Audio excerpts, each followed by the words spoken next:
లక్షల కోట్ల రూపాయలతో నిర్మించిన కాళేశ్వరం ప్రాజెక్టు ప్రస్తుతం నిరుపయోగంగా మారింది. మేడిగడ్డ పిల్లర్లు కుంగడంతో నీరు ఎత్తిపోయలేని పరిస్థితి ఏర్పడింది. అయితే కాళేశ్వరం ప్రాజెక్టులో అవినీతి వల్లే నాసిరకంగా నిర్మించారని ఆరోపణలు వినిపిస్తున్నాయి. అయితే ఇప్పటికే కాళేశ్వరం ప్రాజెక్టుపై విజిలెన్స్ ఎన్ఫోర్స్మెంట్ దర్యాప్తు చేపడుతుంది. ఈ విచారణలో కాళేశ్వరం లోపాల పుట్ట అని తేలినట్లు సమాచారం. ఈ ప్రాజెక్టుకు సంబంధించి ఇంజనీరింగ్ అధికారులు సరైన సమాచారం ఇవ్వట్లేదని తెలుస్తుందని అధికారులు తెలిపారు. తాజాగా కాళేశ్వరం ప్రాజెక్టు అవినీతిపై విచారణ చేసేందుకు సిబిఐ సిద్ధమవుతుంది. కాళేశ్వరం అవినీతిపై హైకోర్టు ఆదేశాలు జారీ విచారణ చేయడానికి రెడీగా ఉన్నామని సిబిఐ ప్రకటించింది. ద్రవ్య సంస్థల నుంచి అప్పటి రాష్ట్ర ప్రభుత్వం కాళేశ్వరం ప్రాజెక్టు పేరుతో భారీ స్థాయిలో రుణాలు తీసుకున్నదని, ఇప్పటి వరకు డిపిఆర్ను పబ్లిక్ డొమైనియన్లో పెట్టలేదన్నారు. అందులోని వివరాలు ప్రజలకు తెలిసే అవకాశం లేకుండా గోప్యత పాటించిందని ఆరోపించారు. కేంద్ర జల సంఘం సైతం డిపిఆర్ విషయంలో దోబుచులాట తీరులోనే వ్యవహరించిందని పేర్కొన్నారు.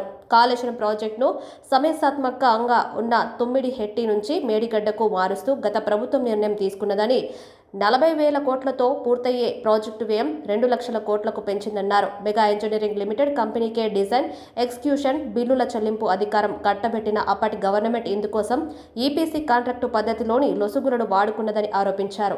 ఈ ప్రాజెక్టుల అవినీతి సంబంధించి రాష్ట్ర పరిధిలో ఉంటుందని తెలిపిన సిబిఐ, రాష్ట్రం లేకుంటే సుప్రీం గాని, హైకోర్టు గాని ఆదేశాలు జారీ చేస్తే దర్యాప్తు చేస్తామని స్పష్టం చేసింది.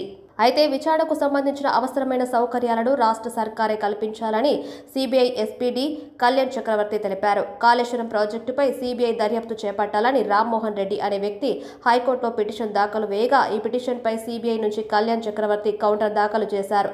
కాళేశ్వరం అవినీతిపై ఇప్పటి వరకు తమకు ఫిర్యాదు రాలేదని పేర్కొన్నారు. తెలంగాణ ప్రభుత్వం నుంచి కానీ, కాళేశ్వరానికి నిధులు సమకూర్చిన బ్యాంకుల కన్సార్షియం నుంచి కానీ కంప్లైంట్ రాలేదని తెలిపారు. తమకు కోర్టు లేదా రాష్ట్ర ప్రభుత్వం కోరితేనే విచారణ చేయడానికి అవకాశం ఉంటుందని అన్నారు. పబ్లిక్ లిమిటెడ్ కంపెనీలు, బ్యాంకు, స్టాక్ ఎక్స్చేంజ్, కేంద్ర ప్రభుత్వ ఉద్యోగులకు సంబంధించి డైరెక్ట్ విచారణ చేయడానికి అవకాశం ఉంటుందని పేర్కొన్నారు. ఒకవేళ హైకోర్టు కాళేశ్వరంపై విచారణకు ఆదేశిస్తే మల్టీ డిసిప్లినరీ ఇన్వెస్టిగేషన్ బృందం ఏర్పాటు చేయాలని అన్నారు. ఈ బృందంలో ఒక అదనపు ఎస్పీ, 3 డిఎస్పీలు, 6 ఇన్స్పెక్టర్లు, 4 ఎస్ఐలు, సిబ్బంది, ఆఫీసు, వెహికల్స్ను రాష్ట్ర సర్కారు చర్యలు తీసుకోవాలన్నారు. ఈ పిటిషన్పై ఫిబ్రవరి 25వ తేదీన హైకోర్టులో విచారణ జరపనున్నట్లు స్పష్టం చేశారు. ఈ మేరకు ఇటీవల సిబిఐ హైకోర్టులో కౌంటర్ పిటిషన్ వేసింది. కాళేశ్వరంలో సిబిఐకి అప్పగించాలని బీజేపీ డిమాండ్ చేస్తుంటే రాష్ట్ర విచారణ సంస్థలే పని పూర్తి చేస్తాయని రేవంత్ సర్కార్ చెబుతుంది. ఈ క్రమంలో హైకోర్టులో సిబిఐ దాఖలు చేసిన అఫిడవిట్ ఆసక్తి రేపుతుంది.